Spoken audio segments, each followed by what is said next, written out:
There we are. I'll welcome everyone here tonight to the Committee of the Whole meeting for December 8, 2025.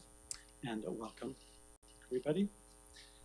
Just before we begin, I'd like to offer land acknowledgement to the Shannon Nation. And it's kind of special tonight because a major item on our agenda is the buffer land. And of course, the buffer land came to us through the land swap agreement. And once again, I'm reminded of the generosity of our near neighbors, the Shannon Nation. So we have an agenda before us. Council, have you got any amendments? Are you happy with the agenda? I'll take a motion to adopt. From Mayor Little, seconded by Councillor Donaldson. All in favor? Thank you. So this evening we've got two presentations. One from Serena Klaver, a planning consultant with Klaver Strategic Planning, and she's going to talk to us about the buffer lands. And she's got a report for us, and then it's going to be followed by a presentation by Richard Simpson, the interim chair of the Friends of the Bufferland Group, also talking about the Bufferland and the volunteer group there. So I'd like to welcome Serena to the podium. Thank you very much for being here. Thank you. My assistants. Good evening. Thank you. I am going to not look at my computer. I will look at my presentation, but my name is Serena Klaver. I'm a registered professional planner here on Vancouver Island, currently on contract to provide the District of Metchosin an update on the buffer lands. So taking previously conducted work and research is all the work from the Buffer Lands Working Group, and just to provide kind of an overview of next steps and suggested recommendations. So before I get into kind of the broader context of everything, I just also want to just quickly introduce myself. So I did provide you with my name, but I also just an element of context of kind of maybe who I am and the lens that I wear when I'm looking any sort of planning projects. I've been a planner for just under a decade. I've worked with the Islands Trust on Salt Spring and other Gulf Islands, North Saanich, City of Campbell River, various different, I've worked with the Vancouver Island University as well. So I guess I come with a very diverse portfolio, but also my own personal value system of connecting to community and the natural landscape. I do live outside of Metchosin. I do live in Langford, but I visit this community regularly and also feel deeply connected to the values that are here. So we will see how the Buffer Lands Working Group work was influenced into this update. The key things that we wanted to look at were what sort of legislative tools we can use moving forward to protect and or how the buffer lands need to be used moving forward. But there's also the applicable policies that need to be considered because they obviously shape and influence what can be done. And then ultimately we arrive at some recommendations, and there's a substantial portion that we do look at, so we'll obviously try and focus on that the most in our discussion. Some key questions through my time of doing research, but also conducting interviews and site visit, but ultimately is taking all the work previously done by the working group, but how should we or could we zone the property, looking at biodiversity and conservation needs, really maintaining the element of a buffered green space. We need to take in consideration legal implications, as well as also all sorts of legislation, including land use bylaw and the OCP, and how that translates to any sort of recommendations. Language, kind of value system variables that need to be considered in sort of zoning or zoning changes, and then ultimately are there alternatives than kind of what has been already considered. So these are not exhaustive, but these are just some key questions that we tried to consider in this report. Ultimately, the report, I think, was 33 pages in total. The way I laid it out, it's pretty standard for a lot of planners. We provide an element of context. There was land use constraints, just to give that sort of overview. We got in more into the policy review, and then the compilation of different options, as well as I think there was about 7 pages of planning recommendations. So ultimately, the final kind of like pathway that was summarized is robust. There's many different pieces here. Obviously, we need to factor in which ones in what order, and or are any of them, does the committee agree with this direction? But we looked at park dedication. We looked at OCP amendments. We looked at a DPA amendment. We looked at the nature of conservation covenant, so the legal aspect, but we also looked at zoning as well as an eventual park management plan. And ultimately, this is the most comprehensive like avenue to take. So like I said, we looked at planning tools, and I'm just going to summarize, but ultimately looking at Local Government Act, Community Charter, provincial legislation as the riparian area protection regulation, Water Sustainability Act, and how that influences the property, and Section 19 or 219 covenants.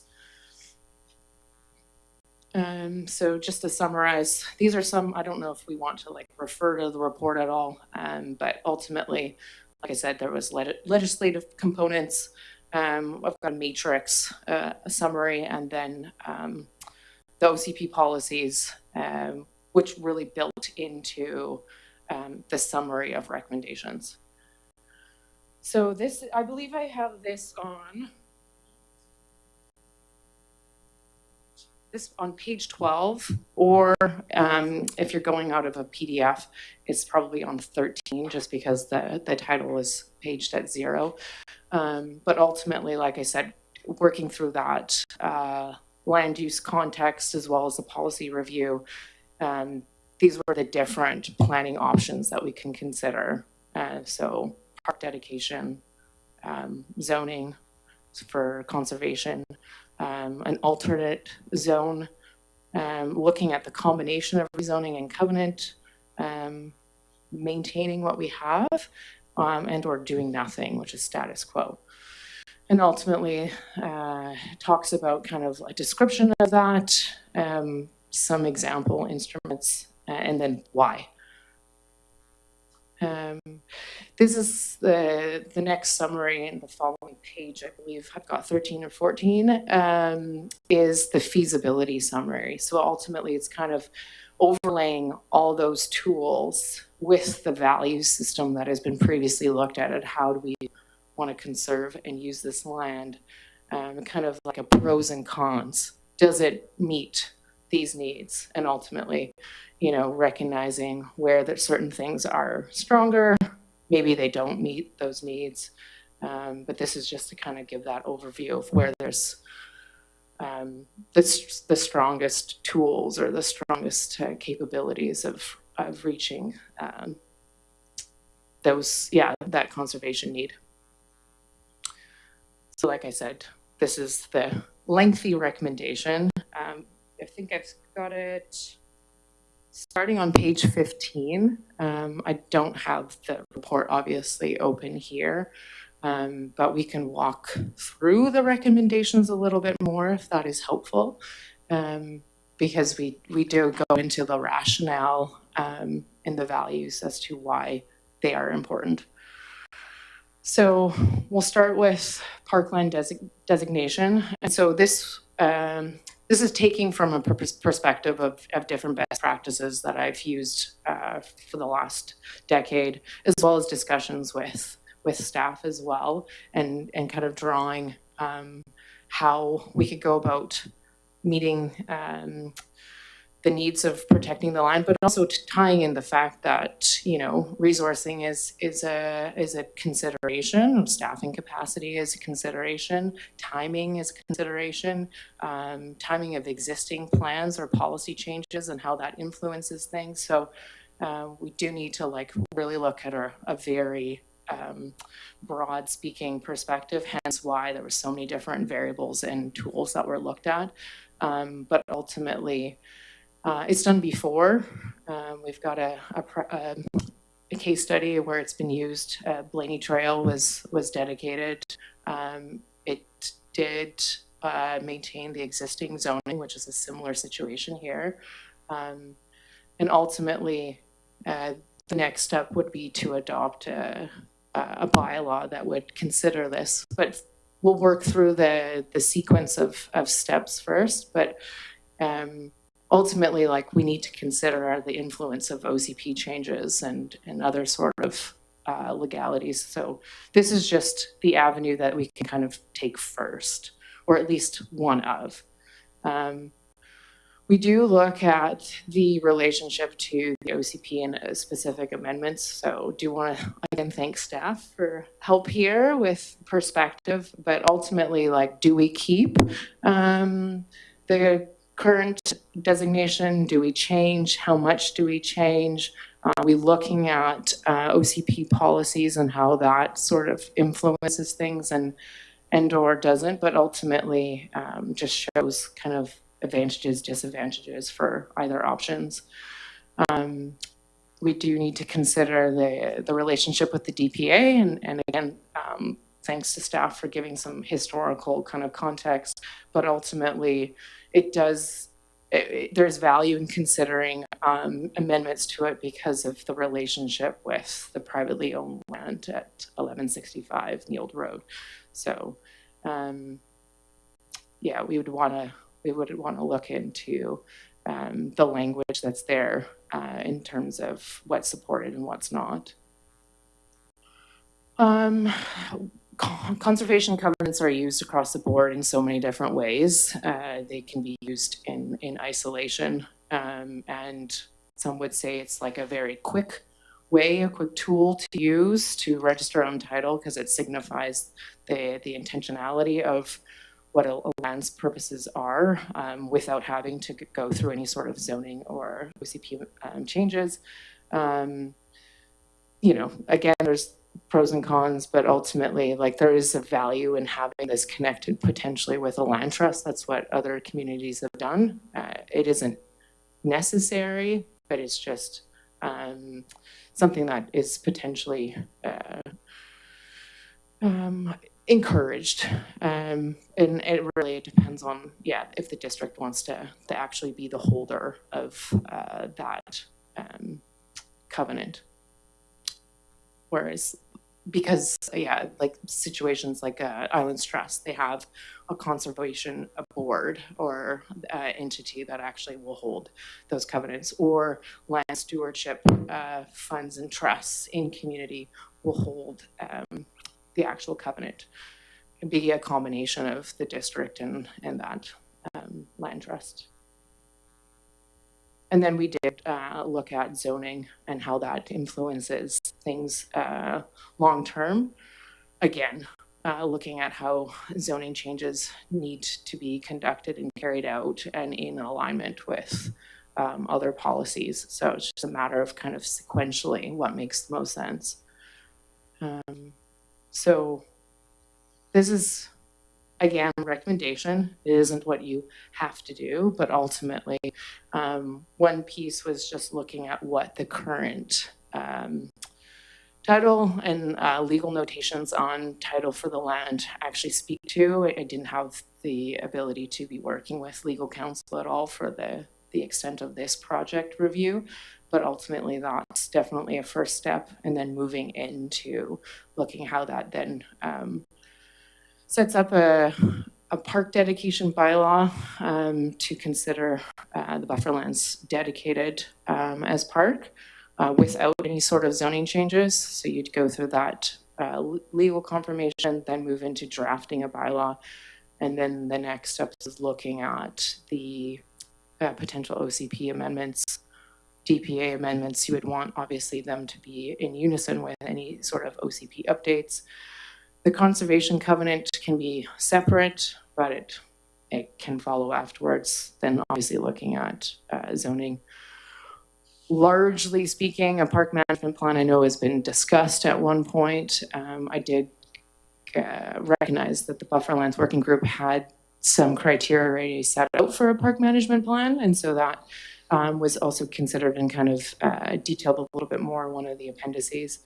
And then just to kind of clean some things up, because there are municipal lands that were dedicated at time as subdivision, but they may or may not have the complementary zoning associated with it, which is obviously the case, not necessarily subdivision, but the zoning here, and that's obviously why we were considered some of these options. I do have the presentation ending there, but happy to kind of walk through options a little bit more thoroughly if we want to, but do also want to respect the time and I'll allow for question Q&A if needed. Serena, I think that's great. Thank you. You're welcome. Yeah, it's I really enjoyed reading the report and your presentation this evening. Fills in some of the details.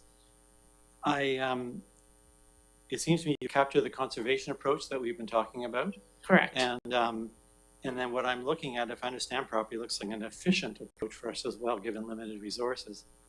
Can I just check one thing? Sure. When I look at the front page of the note, it talks about a motion that might come from us tonight. Correct. Would be get that title review, which is at the top there, and the legal confirmation. And that's just sort of clearing the path to know what's there, if there's anything encumbering us. Correct. That's how I interpret it. Correct. Then we would go, it looks to me like immediately the next step would be to investigate the Section 219 covenant.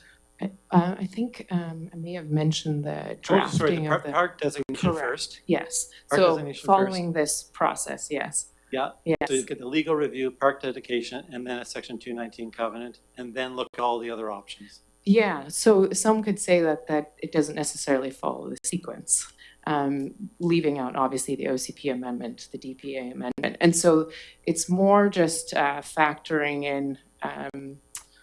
I don't want to say quick tools. And so this is doing the legal title review following step one, looking at next option of drafting a park dedication bylaw, step two. Could end it there, or do you want to really tighten, doing the legal review and also consider the drafting of a 219 covenant at the same time, recognizing what timing, resourcing, staffing is required for OCP amendments, DPA amendments. And then do you then factor in an actual more thorough review of what resourcing and staffing is going to look at to actually consider these other options, and or are they necessary? So that's kind of the angle that was taken. Yeah, perfect. I mean, that makes sense. And that's why I figured that it was slightly different than the sequence. Correct. Here. So what potentially we would do is get, if you will, maximum protection. Correct. And then pick up the other pieces as time goes Correct. forward. It's not as urgent in the sense of protection. Correct. Very good. So maybe I can see if others have questions to ask Serena. Councillor Shukin, perhaps you'd like to go first.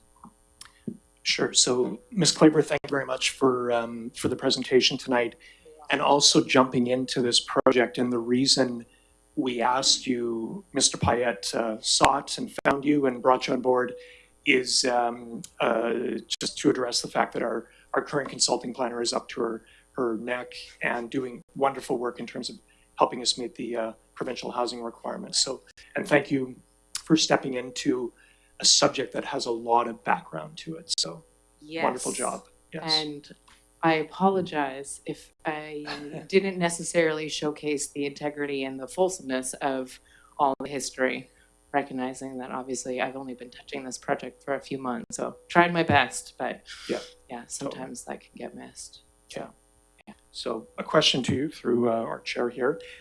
So the bylaw itself can be fairly specific in terms of allowed uses on the piece of land that's being designated park.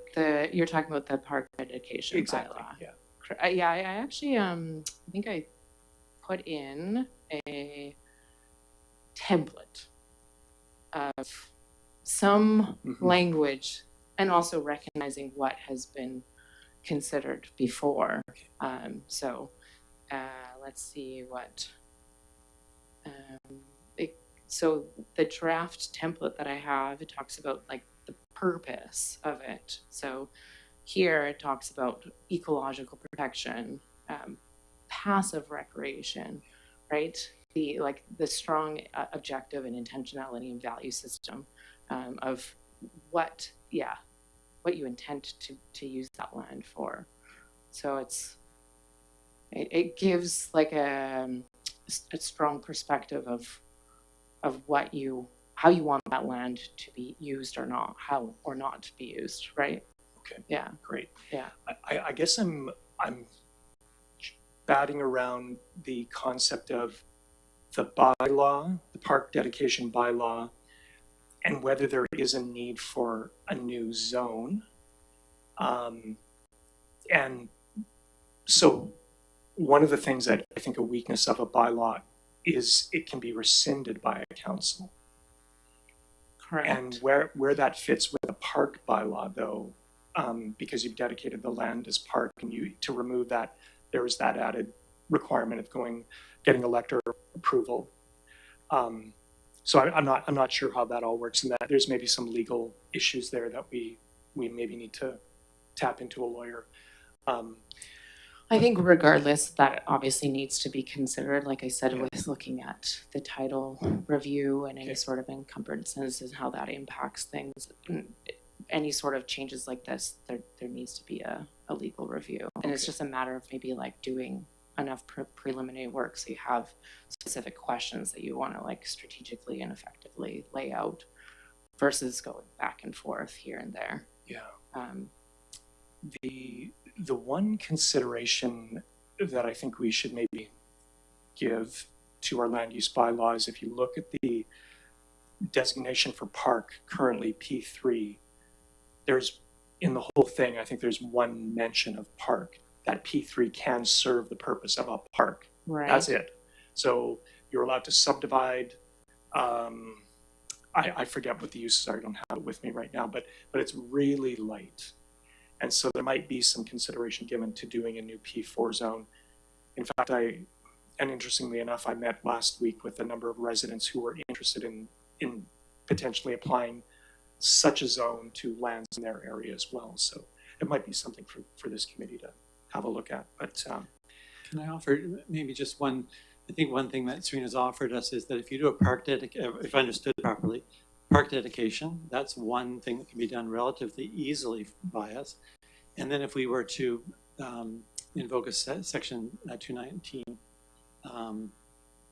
covenant, then that, and if we involve a third party in that, that changes the dynamic in terms of reversal by a council. I think, again, probably with any of these options, and this was something I was going to be leading more on the CAO for, but to actually like lay out all those costing, right? And then how do you then weigh out your options and considerations there based off of what the feasible budget is moving forward. So I don't have those numbers for you. I apologize, but that would obviously be the next step, is to quantify everything and then like really dial in like the timelines. Okay, Yes. This is going to take 1 year, 2 years, 6 months, right? I think Councillor Shugan's got another question. I do. I think I might just defer to my colleagues if they have any questions at all. Better formulate mine. Mary Little? Yeah, through the chair, I just thank you for the report. And I like all the different tools that you reminded of us that we have to provide the greatest amount of protection to this land. And I think that's what the objective is. One of the questions that I have is regarding the Center Mountain DPA, since the property at 1165 Neil Road is also rezoned. Part of that, anything that we do would obviously exclude that property, right? That property would stay as it is now. Yeah, I think that was part of mentioning of removing, or a possibility is removing that the buffer lands from the DPA entirely, or the consideration of any sort of language that is used and how that influences both of the properties. But the point being was to recognize the historical relationship to that DPA, and when it was created, how it was created, the purpose that it was created. So, but yeah, it currently covers both. So do you want to amend it and remove the buffer lands from that, and then keep the other parcel still, remaining, correct? So it's more to draw attention on the relationship there and the value as to why you may or may not want to amend it and how. Mm-hmm.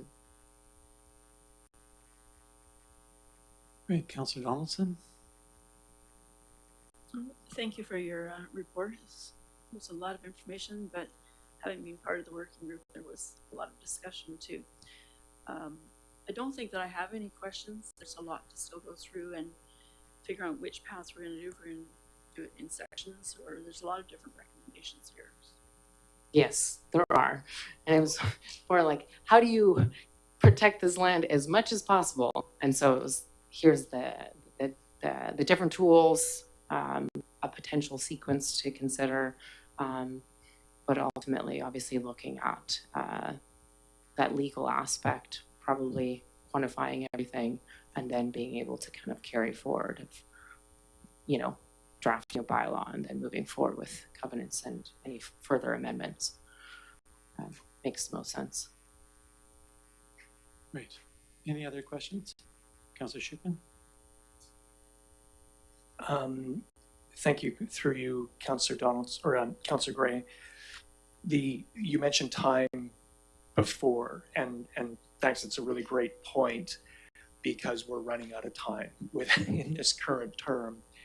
And I would say the only body I truly have faith in that we can move on is this current council right now. So what strikes me, and I guess I'm going to ask for your confirmation as well, or your perspective on this, is probably the most expeditious route to go. I think it's clear on this, is the parkland dedication followed by the 219 covenant, and whether we get it in, at least we'll get it in process. Correct. And Okay. that's why I guess that was missed, but that was considered timeline-wise of bringing in the 219 covenant sooner than the other changes, recognizing that OCP changes take a lengthy amount of time and procedural steps.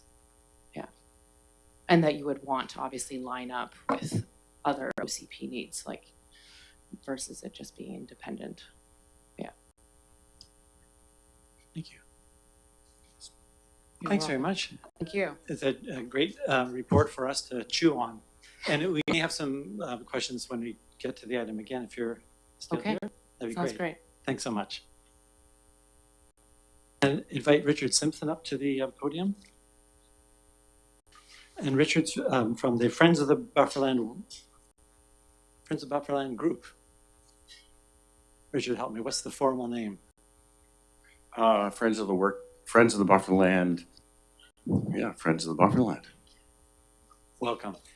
And just thank you for the previous presentation. And as a resident, I'd certainly support the permanent protection, which would be offered by a covenant. So that's just my own opinion.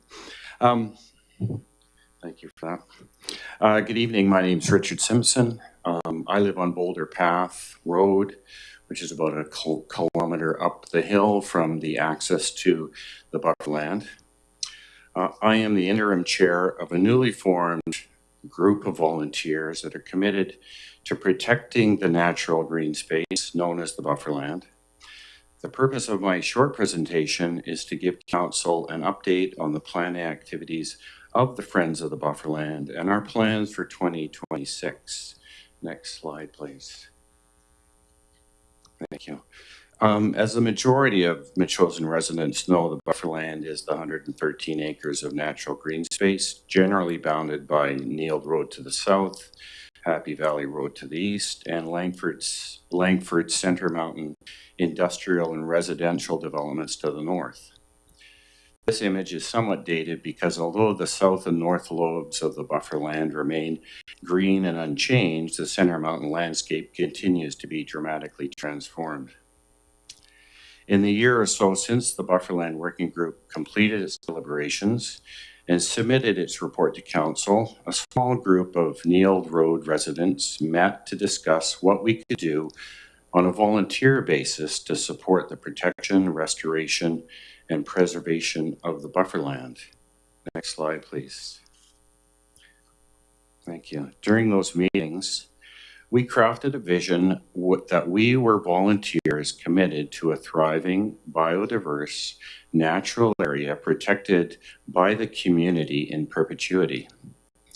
We formed a small steering committee comprised primarily of Neil Road residents with the added expertise provided by Alison Leduc of the Bilston Creek Watershed Protection Association and Councillor Shukin and Donaldson as observers to our discussions.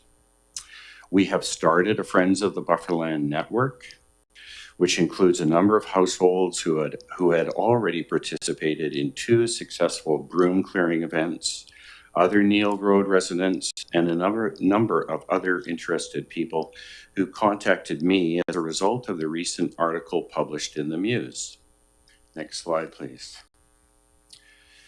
We have begun to draft a framework of what a Friends of the Bufferland strategy will look like, which will include 4 primary pillars. In restoration and conservation, the short-term goal will be primarily removing invasive broom and developing a strategy for replanting native vegetation. For community engagement, the goal will be primarily developing a volunteer base for organizing and communicating broom clearing, trail maintenance, and other on-site activities. Under monitoring and advocacy, we hope to develop volunteers who will act as Metchosen's eyes and ears on the bufferland. Finally, and perhaps somewhat ambitiously, we see great value in supporting the tracking of wildlife and plant populations, monitoring water quality, and other environmental parameters. Next slide, please. We have developed a draft 2026 action plan, and I'd like to point out a couple of areas that may be of interest to council and others.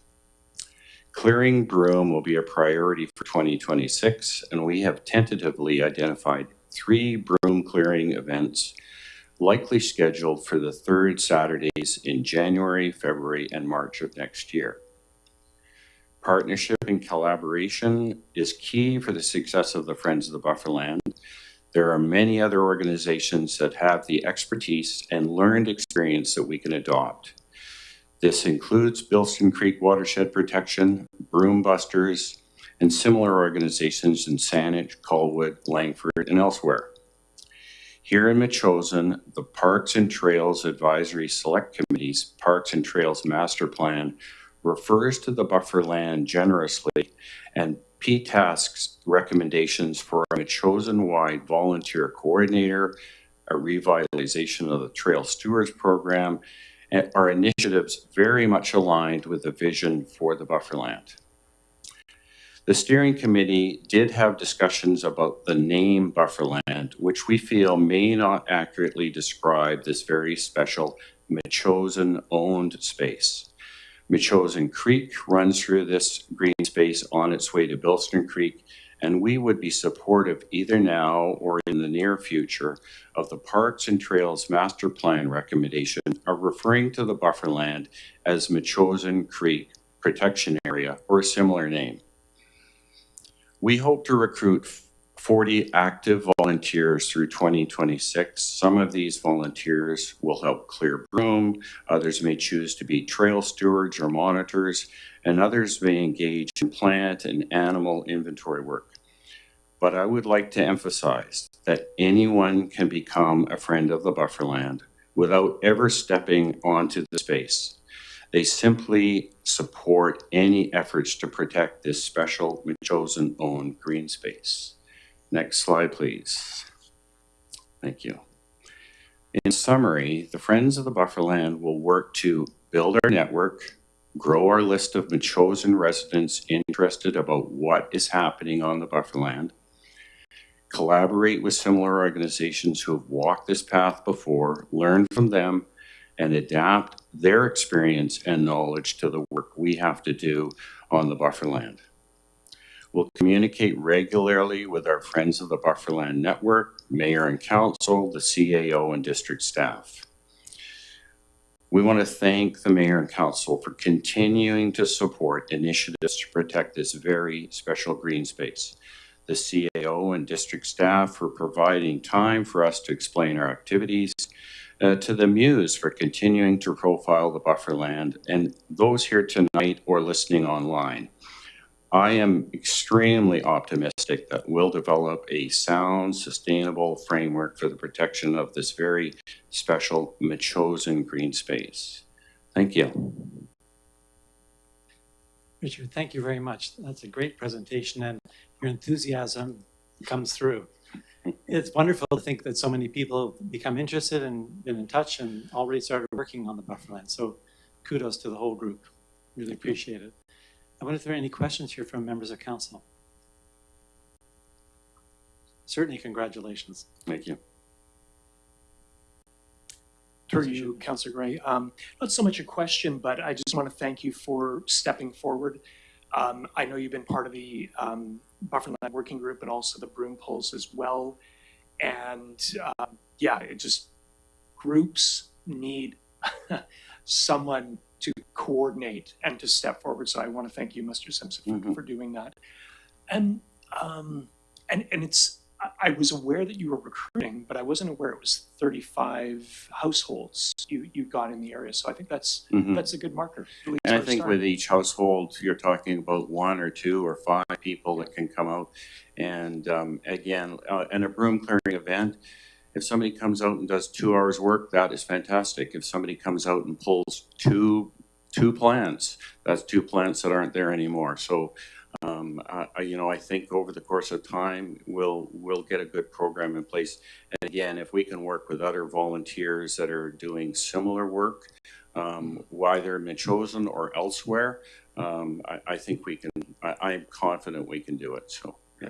Just one other. The Bufferland Working Group started in April of 2023. We met 9 times. Councillor Donaldson was part of that. We held 2 public information sessions, and there was public input all the way through it. It is a bit despairing in some ways that it's taken us this long to get to this point. But would you agree that we've had good dialogue about the bufferland? Sorry, it's a bit of a leading question, but I think we've had good dialogue about the bufferland in the future, and I think there's consensus from the people who've chosen to speak. Any thoughts or agreement, disagreement with that? Oh, I think so. I think the discussions of the working group were outstanding, and I think we've got a diverse viewpoints. I think that as I was talking to Councillor Gray earlier, and I'll talk to anybody, we've got a bit of time to make this right. I mean, even though those of us that live in the area, we can hear the explosions and the clearing, every day, it's going to take a little while for a house to be built there. And so we have a bit of time to get this framework for protecting this space.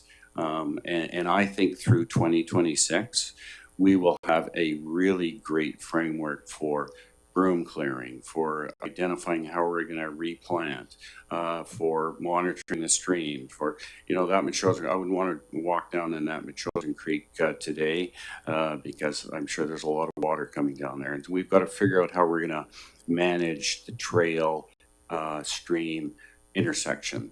What's that going to look like?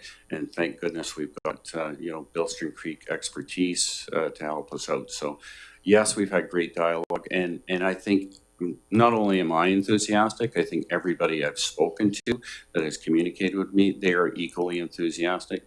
And again, one of the reasons why I think we're thinking about renaming it for Bufferland is Bufferland carries a bit of a history, a bit of a political dynamic to it, and I think we need to look forward that this is a Machosen Creek space. So that's why I think it might be wise to change the name and be looking forward. Thank you very much, Richard. Mayor Little's got a question or comment. Yeah, thank you, and congratulations. This was one of Council's priority in the very beginning, was to look at the whole framework regarding the buffer land and move towards conservation. And I know what Councillor Shukin is saying. He's impatient, but nothing in municipal government is quick. Everything takes a very long time, especially if you do it right, with a good process and with good public consultation. So thank you for being involved, and I think this is one of the things that Councillor Shukin and Councillor Johnson wished for when they brought up at the working group the necessity to protect this land. We need to have eyes on it and hands on it. So thank you for that. Thank you. Councillor Johnson. And I'd like to also applaud you and the others, specifically the neighbors in that area, recognizing how much of a gem this green space is, and also identifying the limited access in order to keep it the gem that it is. Much of the work done through the working group was as a result of what those neighbors during the land swap discussions and concerns have continued to bring forward. And I'm very, very pleased to hear that the momentum of interest is growing beyond our neighborhood. It's been a joy to be involved in that process since the day an ad went into dispose of it, but into local paper. But how the momentum has come to reality, where people appreciate what we have there and the purpose of what that was, to protect those neighbors, but also to protect the creek that runs all the way through our community and into our lagoon. So I look forward to continuing to come out to those work parties and whatnot to help maintain what we have. Thank you very much. Good. Just not in weather like today. No, there is a lot of water coming off. Great. Thank you. Thanks so much. So council, we'll just turn our attention now to public participation. Would anybody like to speak this evening?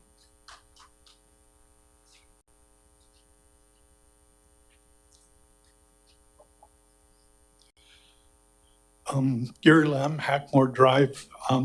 First of all, I wanted to apologize at the Thursday, December 4th meeting. I made a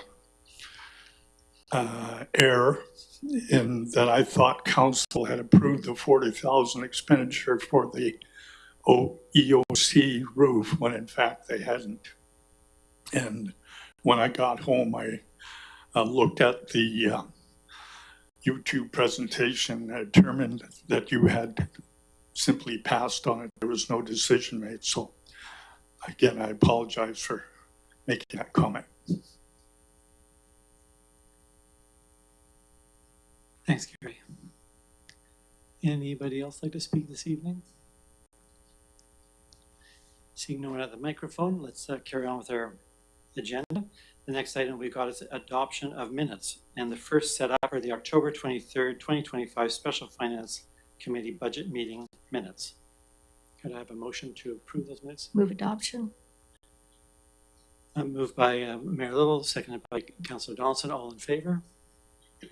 Approved. And the next set are the November 6th, 2025 Special Finance Committee Budget Meeting minutes. And I'll look for a motion to approve those minutes. Thank you, Councillor Shukin. And seconded by the Mayor Little. All in favor? Thank you, that's carried. Then we've got the November 10, 2025 Committee of the Whole meeting minutes. Moved by Councillor Shukin, seconded by Councillor Donaldson. All in favor? Thank you, those are approved. Then we have the minutes of the November 20th, 2025 Special Finance Committee Budget Meeting. Moved adoption. Thank you, Councillor Donaldson, seconded by Mayor Little. All in favor? That motion's approved as well. Thank you. Then we've got receipt of minutes from advisory select committees. The first set are from the October 28, 2025 Healthy Community Advisory Select Committee minutes. Thank you very much, Councillor Shukin. Seconded by Councillor Donaldson.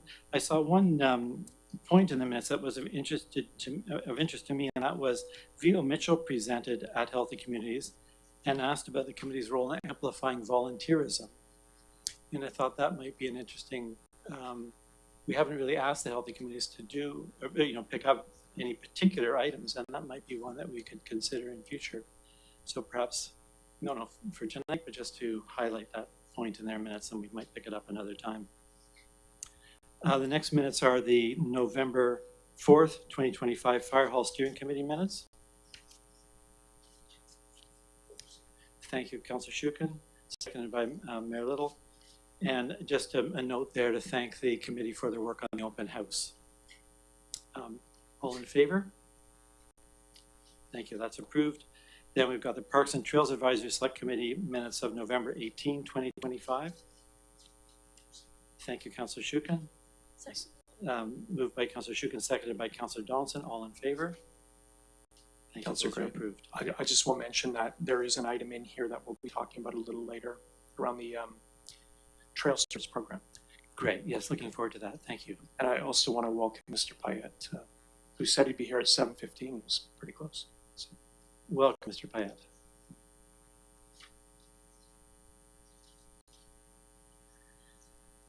So the next item on our agenda is the request for a development variance permit at 909 Beckingham Place, Lot 6.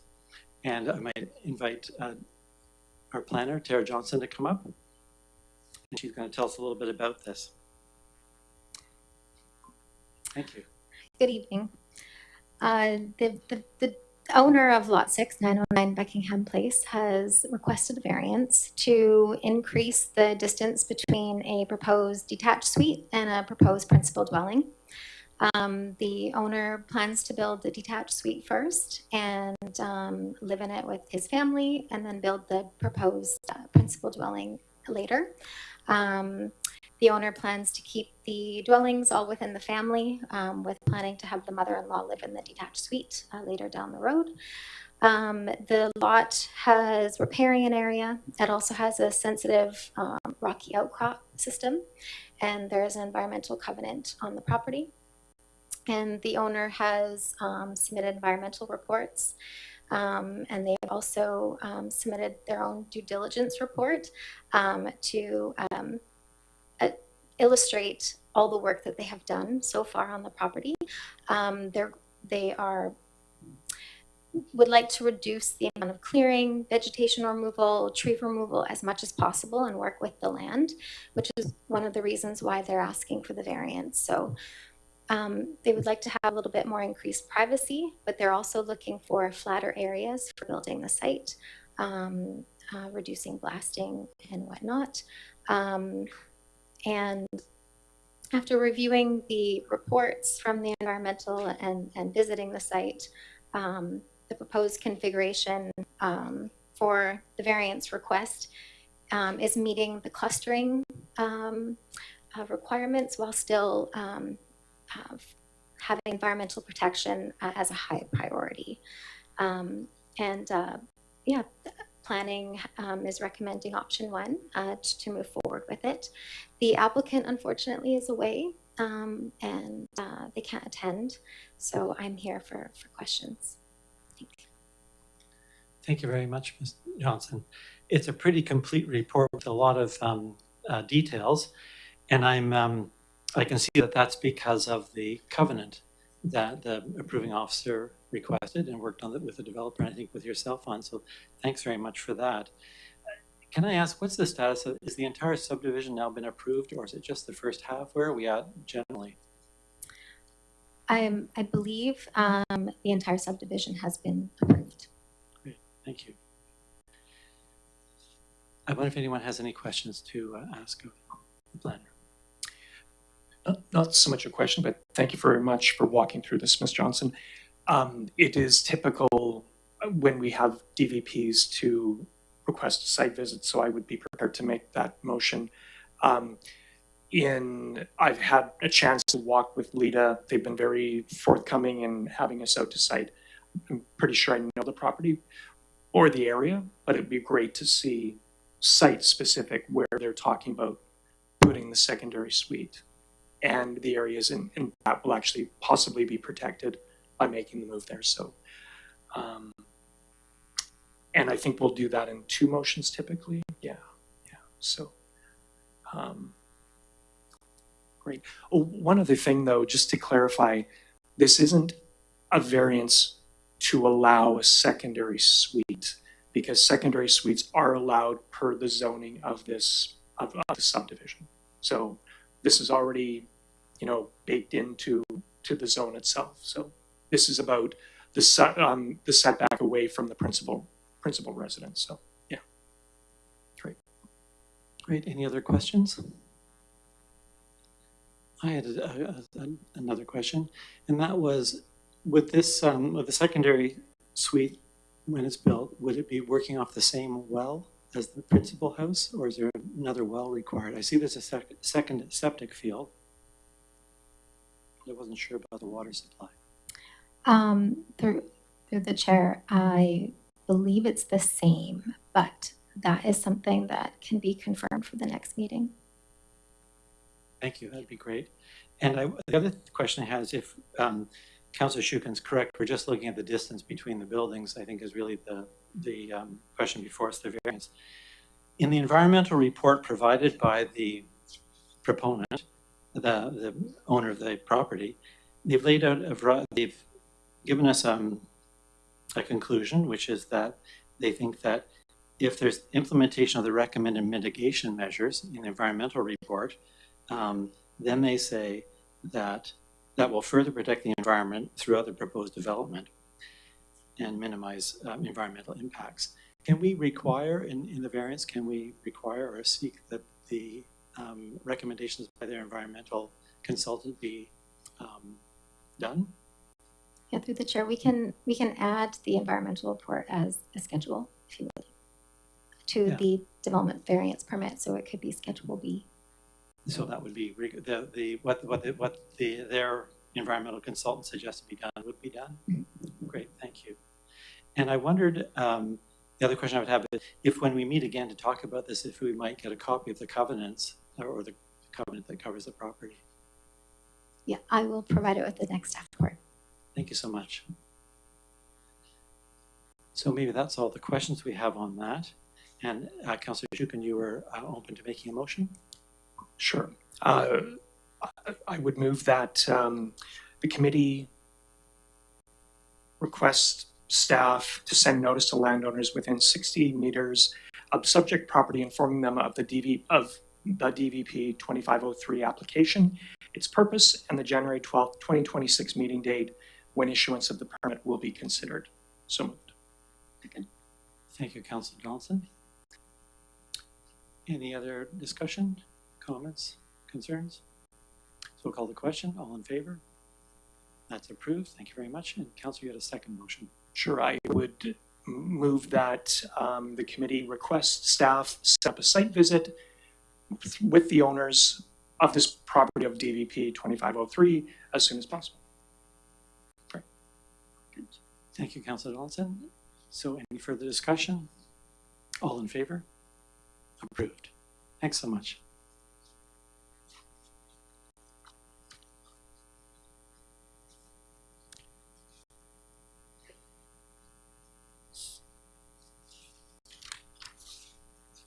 So the next item we have on our agenda this evening, Councillor Shukin, I think it's over to you for your councillor's update. And as you mentioned, you've got the Trail Stewards program there. And so, and there's a few other comments, I think. I think we're actually at 712 Bufferland Update Report.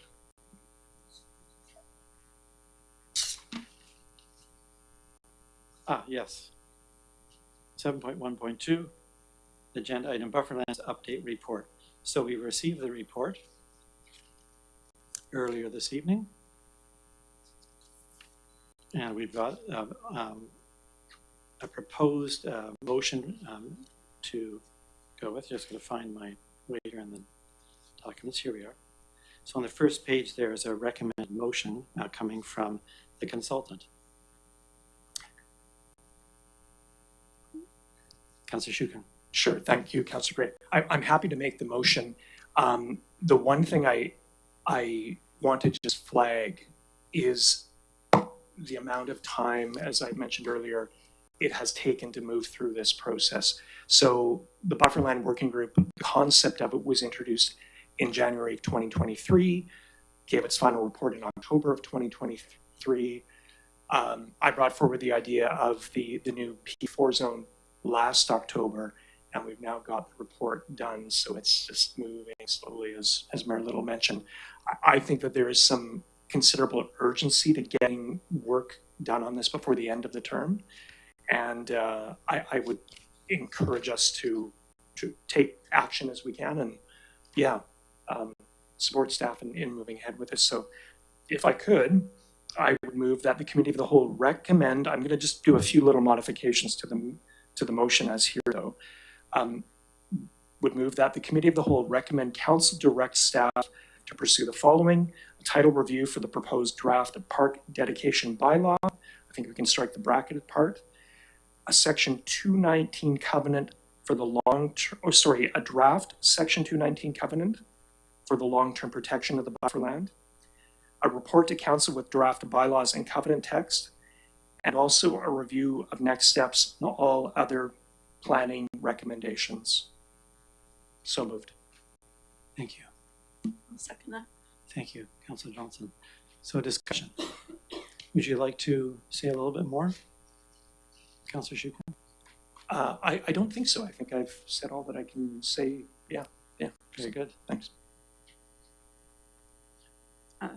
The only thing that I would like to, and I guess because it is draft, we will get more information from staff as far as what a timeline would be, and then what would those next steps be, and if we could do it. Yeah, and in which timeline, I guess is what it is, like this year, 6 months, whatever. Yeah. Oh, sorry, and I mean, that might just be an action that we can request of Council, especially a lot is covered under a review of next steps on all other additional planning recommendations. So I think so. I mean, what impresses me, I take your point about timing, but I also take Mayor Little's equally cogent remark that it takes time to do things in local government. What I like about the proposed approach, well, I so much appreciate the analysis that's been done and the work that's laid out here, and the idea that we would achieve protection of that land relatively quickly through the park dedication bylaw and then the section 219 covenant. And then it seems to me we have time to get to the next issues, the zoning and that, because we've actually protected the property from development. So that's what appeals to me, and I'm certainly in favor of proceeding. Mayor Little. Yeah, thank you. And through the chair to Councillor Shukin, we had talked, I think it was with your discussions with the Bufferland Working Group, with the potential for an additional covenant on it by a third party, which would confer extra protection, the 219, the other one. What are your thoughts regarding the necessity for that? And then my second comment is, I don't think we need to do these in succession. Some of the items could be looked at concurrently. So I don't think we need to complete one and then start the other. I think some of the items can be completed concurrently, which should speed up the process a little bit. It sounds like having a third party endorse and be a covenant holder would be an extra layer of protection. And we know of two groups that are active in this area, HAT and also the Machosen Foundation, who both can hold covenants. It'll be interesting to see how things unfold. And of course, the park management plan will be interesting to get developed. And in the case of the Bufferland, I think the park management plan can be very specific. Activities will be encouraged in this area. This area is highly sensitive, and we will take steps to limit access, like stuff like that. So, there's so many different, I think, pieces to what is going to be one of the most challenging planning exercises, if you will, and quests, if you will, probably in kind of the greater Victoria area, just given the amount of population on the one side and the limited population on the Machosen side. And it is a community-owned piece of property as well. So, yeah, lots to sort through. Thank you both. Okay, we ready for the question? And clear on the motion. There's just a small change in the brackets, I think, and adding the word draft before section 219 covenant. So all in favor? That's approved. Thanks so much. And I guess there was one other, I think, telltale comment from Mr. Simpson, and that was naming, that we should think about what the name of the bufferland might be as we go forward.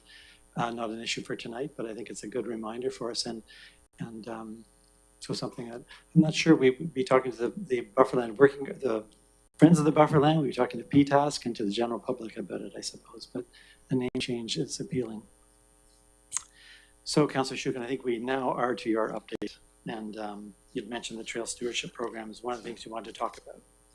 Yeah, and should it please the committee, there is a recommendation that Parks and Trails has brought forward with a request that the committee or council direct staff to firm up the requirements of the Trail Steward Program. So this is a reawakening, if you will, of a program that apparently was active a number of years ago. And the key part of this program is we have volunteers who have made a pledge or a commitment to monitor certain trails in the district, and it'll typically be those that they walk every day. And the key thing is that they are our eyes and ears on these trails.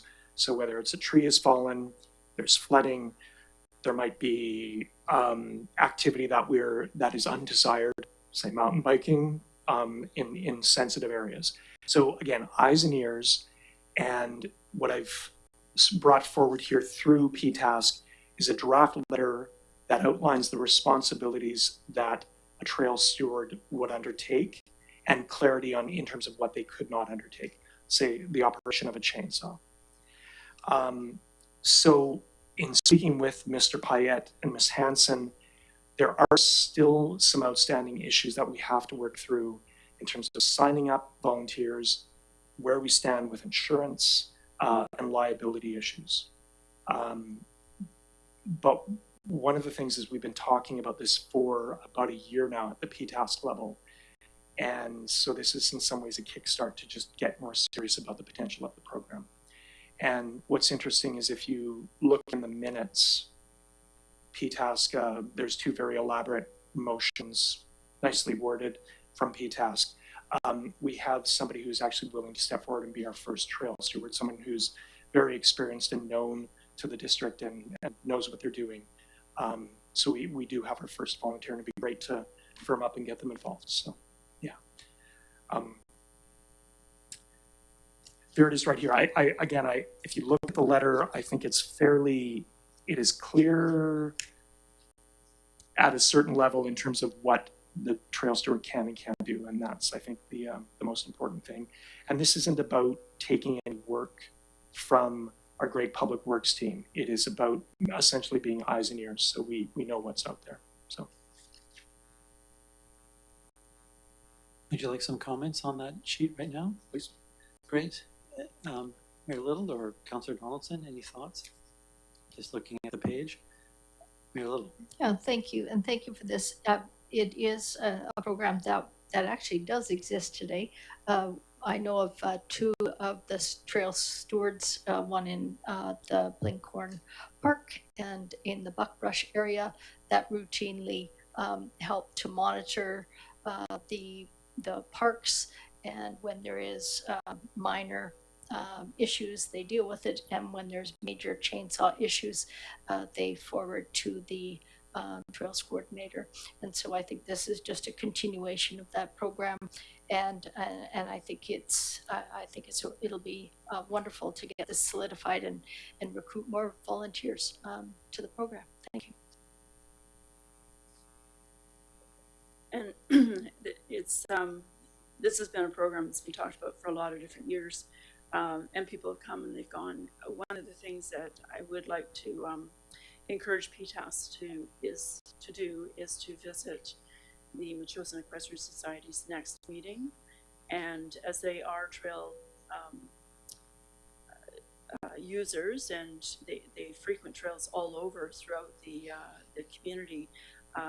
Once upon a time, there were a lot of them that would do a lot of work parties throughout the trail system. So it'd be nice to resurrect their enthusiasm again to do that. And there's, like I say, there's a lot of them that are quite active. They would, if they knew more about this, that might bring us all together to, as volunteers, protecting our green spaces.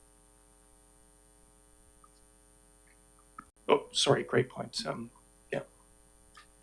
Yeah, I was just going to offer, I mean, and there's I didn't know about Buckbrush, but of course Jim Nann's work is documented here, but we know of him and what he's been doing for so long now at Lincoln Park.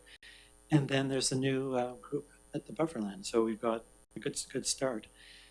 I think it's a great idea, Councillor Shukin, what you're working on here. And it seemed that the job is largely reporting and then just a minor cleaning the trail if there's a minor problem. So I could think of dogs, bikes, garbage are kind of the trouble ones.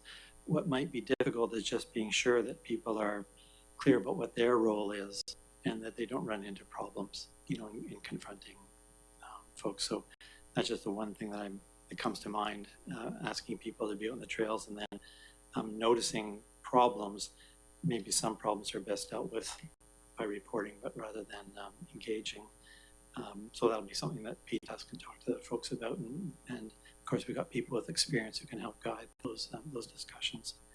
I wondered too, not to create more work, but I noticed that trail stewards would be recruited and recommended by PTAS and then confirmed by the CEO. That sounds great, but it might be then they're looking for a criteria. I don't know what they would be if you're selecting one person from another or how one makes those decisions. But when you think about people applying and asking to do a job, we may want to think of what the criteria would be, just to make it positive for everybody. And did you want to make that motion, Councillor Shukin? I'm open to doing that if you'd like. I would move that the committee recommend that council direct staff to firm up the requirements for a trail steward program, with the program commencing as soon as possible in 2026. So And I'll second that. Thank you. So moved by Councillor Shukin, seconded by Councillor Donaldson. And any further discussion? Councillor Shukin? Councillor Gray, just picking up a point you made about the Friends of the Bufferland. Ideally, the work that we would do with staff, again, to firm this up, will have applicability to again, Friends of the Bufferland or any other stewardship groups that want to do work on district land. And I thinking about Bufferland or the Metchosin Creek Protective Area, volunteers are going to play a critical role in protecting that, and we just have to make sure we're clear on the district's role, our processes, and the volunteers have to be clear on their role too. So that's part of the larger goal with all of this. Super. Thanks so much. Now you want to carry on, I think, with a different comment. Oh, sorry, did we vote? I don't know if we voted. No, All in favor? Okay. Approved. Thanks so much. Yeah. Just Good one final. reminder. Okay, thank you.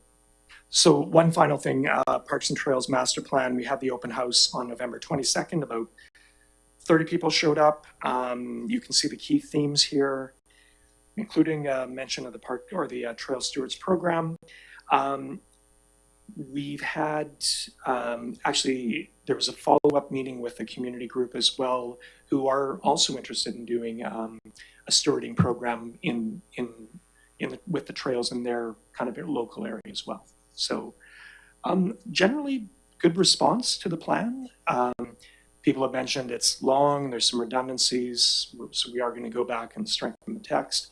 It sounds like MIASC had a look at it as well, and it would be great to get their comments as early as possible in the new year. And the goal would be ideally to have this ready for some level of more formal approval by early summer, June, July, and ideally also a draft that has maps and some graphics as well. So that's the goal right now.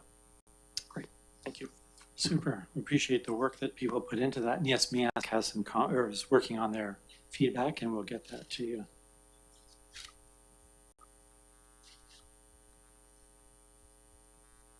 Great. So we'll turn to the next item. I think Councillor Donaldson, you had a councillor's update as well. Thank you very much. So we're moving quite quickly through, well, swiftly, I should say, not quickly, very systematically through the budget discussions with CFO Mr. Creek. And we'll be revisiting that in the new year, possibly third week of January. We've covered, we finalized the priorities for the 2026 budget, and there's a few other things we need to consider. And that's in my report here, things like the collective bargaining outcomes and some ongoing discussions with policing costs, that sort of thing. We're not ready to report out on that yet because there's still a lot of moving parts. The annual grant and aid application will be opening up in the new year, and the closing date of that, of course, is March 15th, as is every year. It's on the district website, and it aligns itself with the evaluation matrix that we had adopted from 2024.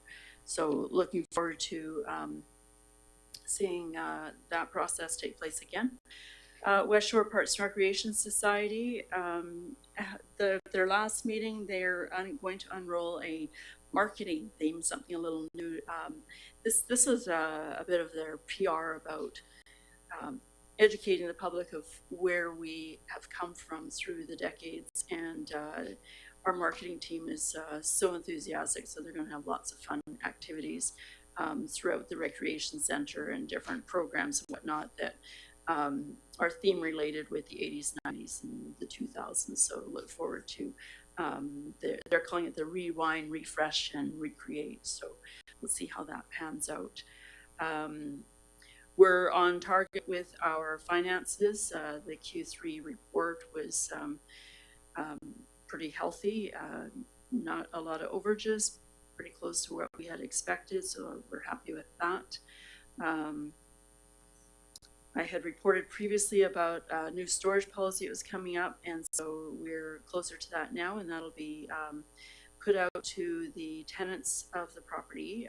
We have various sea cans scattered throughout the property, and so we're seeing that that is actually a value for us, and just to make it so that it's achievable both financially and it's a lot of money to build more buildings and storage areas, but clearly the sea cans are something that is convenient. So we will be purchasing those and then renting out the spaces, and eventually the old ones that have been brought in, the private ones, they will be moved on, and so there'll be a phase-in process as well as a fee tier, so that there'll be commercial and nonprofit, and they've got a policy that they're working on for that. So that will be done over time, not to hit some of the nonprofit groups too harshly. Some of those will be heated and some of them will not, because different equipment requires drying and whatnot. The other thing that has been taking place is preservation of the Gary Oak Meadow Trail, and we've engaged in a consultant to come up with a plan for that.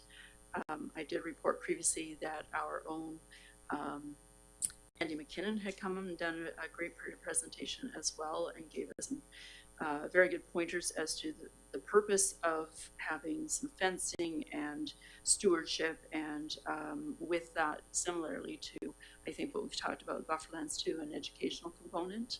There's a lot to learn about these sorts of things, and keeping dogs and people on trails and not traversing and trampling over sensitive ecosystems and the flora and fauna that are amongst this throughout this meadow.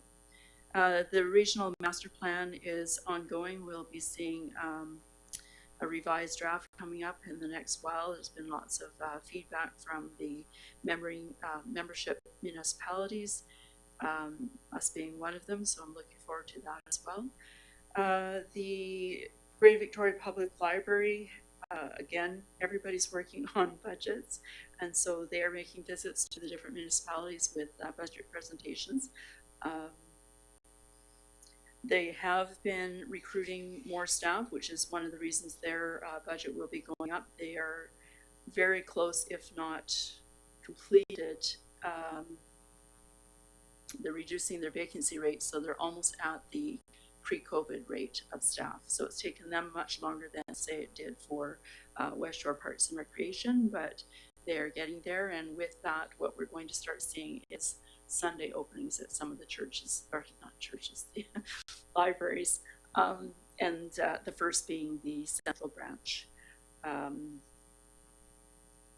And so you'll also see here they talk about the book truck. This is not a vehicle, so it's not to be confused with bookmobile, which I had alluded to at another time as a project that would be considered.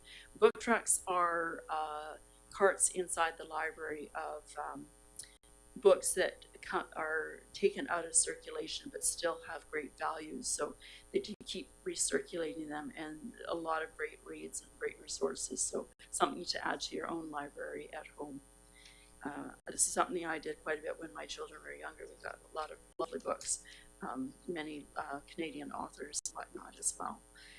And then we did have the open house for the fire department on November 12th, and it was well attended. We had a variety of activities happening. JDA was present and had several boards up to show the process of their findings in the feasibility study, as well as staff were able to take participants on a tour of the building, both in the apparatus bay and the administration building, which was full of people. So hopefully people got to see and understand what we're faced with in an aging facility. Lots of different feedback, and so in 2026, I suspect we will be moving on to next steps. The Fire Hall Steering Committee will probably resuming in January or February. And that's all I have. Thank you.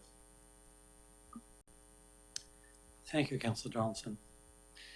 So the next item on the agenda is environment and natural areas, and my update is short.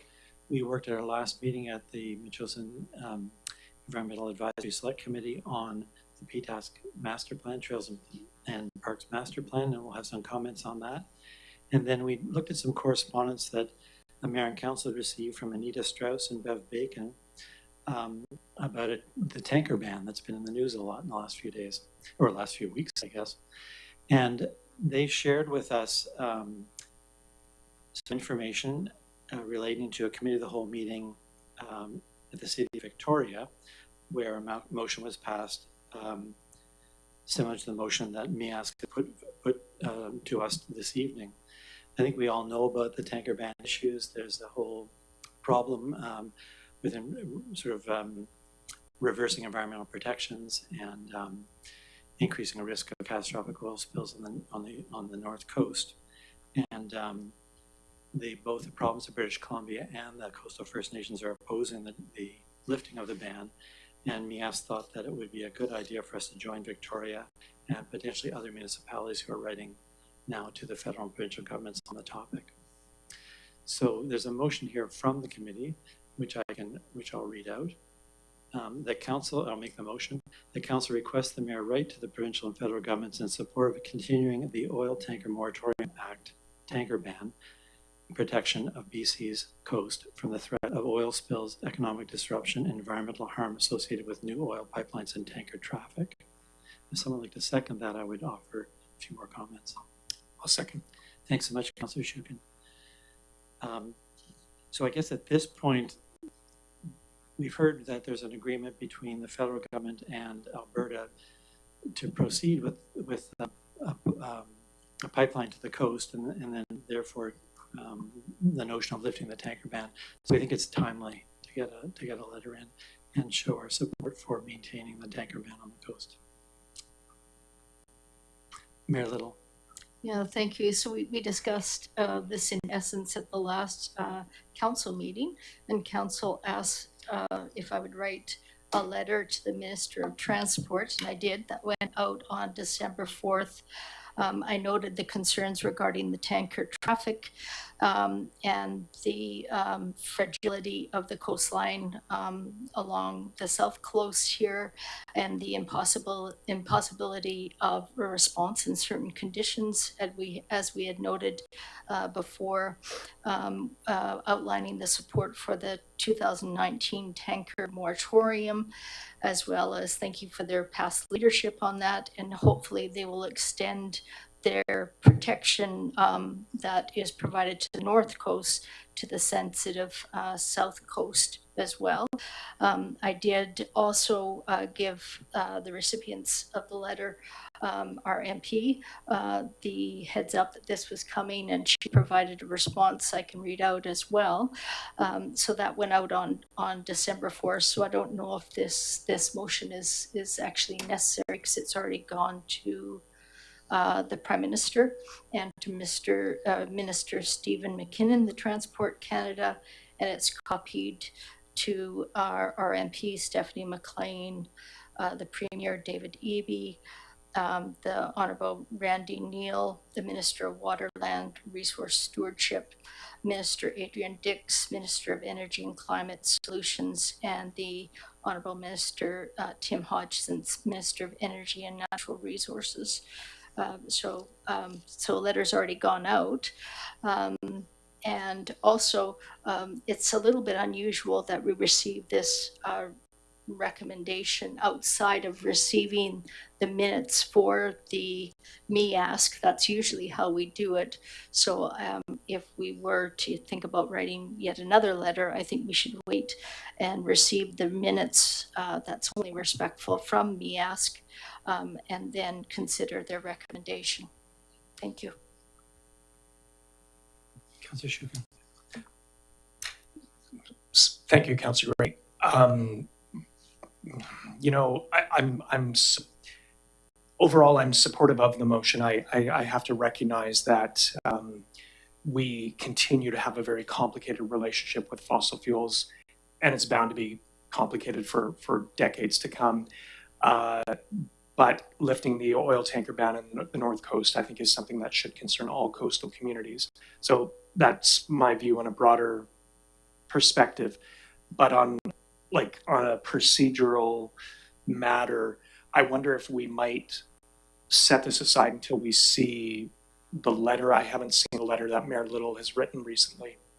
And the other thing too that I would maybe request is some support in writing any subsequent letter, because I think the nature of the letter is bound to be, to make it effective, is bound to need some work as well. Sorry, some input from yourself, Councillor Gray, and maybe me ask as well. But so I'm wondering if we might park this now, and maybe Mayor Little. I think the letter went out very recently, so it might be neat to. Yeah, through the chair. So this letter went out just on Friday, as well as the response, the preliminary response from Minister McLean came out on Friday as well. So I can send that to all of council.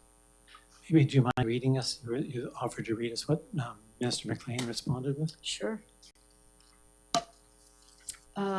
Preliminary response. On behalf of MP McLean, we want to be clear, any new pipeline through BC needs approval from the Indigenous communities in the province of BC, and is to be private sector constructed and financed. MP McLean is very proud of this beautiful place we call home on the west coast of Canada. She's pleased that the MOU requires Canada and Alberta to engage with British Columbia immediately in a trilateral discussion on any pipeline project from Alberta. She's also pleased that Canada and Alberta agree to engage meaningfully with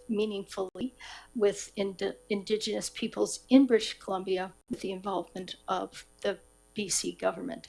Our government's goal is always to work in partnership with provinces and territories. We are a confederation and are taking a collaborative approach.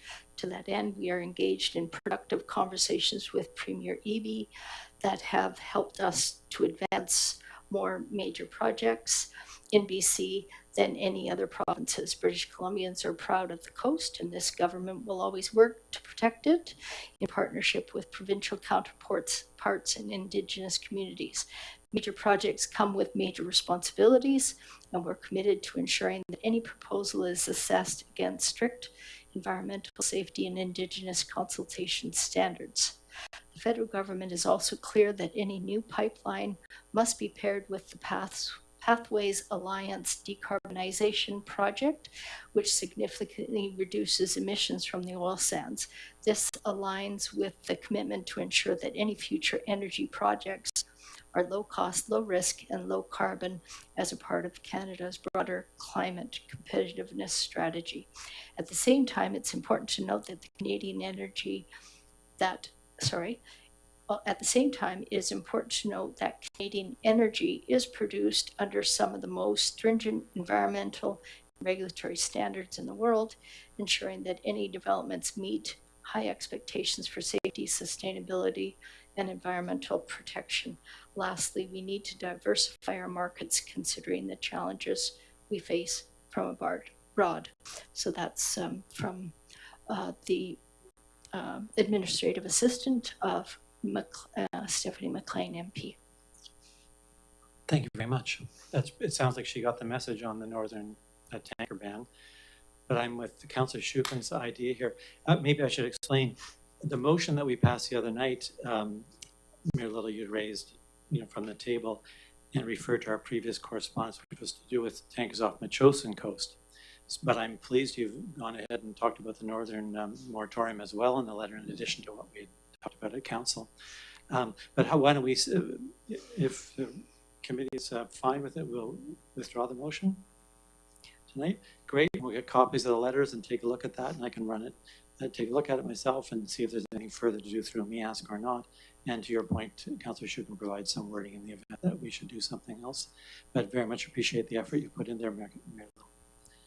So I think that's a wrap for, and we've got the, really the information package here of correspondence from the Association of Vancouver Island and Coastal Communities, the 2026 AVIC AGM and Convention call for resolutions. So I think the dates here are such that the meeting will be held April 24th to April 26th in Victoria, and I believe they're taking resolutions all the way up to 4:30 p.m. on Thursday, February 12th. So I've let me ask know about that, and I suppose there might be other advisory committees and also ourselves if there's ideas we've got or resolutions we want to get forward. We've got a few meetings between now and February 12th to bring them to council. Mayor Little. Yeah, thank you. I was talking to the mayor of Dajing-Geets up on the North Coast, and she was saying that it might be good to have a joint resolution from Metchosin at this end, right up to Dajing-Geets, formerly Queen Charlotte, a resolution regarding protection of the coast from oil spills and perhaps an extension of the tanker ban from the North Coast to some of the South Coast. I'm not exactly sure what the wording would be, but let's chew that over. And I think that would go very well, since this is the Association of the Vancouver Island Coastal Communities. So I would encourage everybody to think towards that. Sounds like a great idea. And you've got contacts, it sounds like, as well, in terms of putting forward a joint resolution. Sorry, say that question again. I said you have contacts to put forward a joint resolution. Sure. Great. Thank you. I think that's a wonderful idea. Any other comments? Hearing none, I'll take a motion to adjourn the meeting tonight. Mayor Little, seconded by Councillor Donaldson. All in favor? Thanks so much. Thanks to the staff for the help with the AV and